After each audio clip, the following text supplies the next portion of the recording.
တော့หวานหวานชินတော့เปรี้ยวเปรี้ยวงานတော့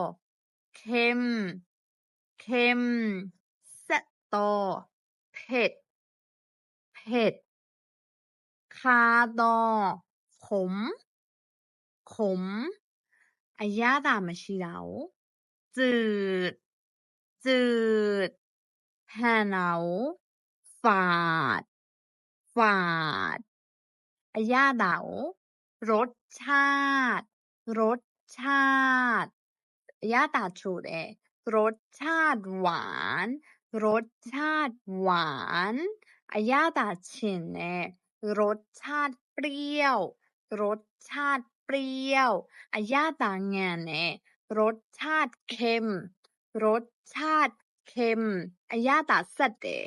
รสชาติเผ็ด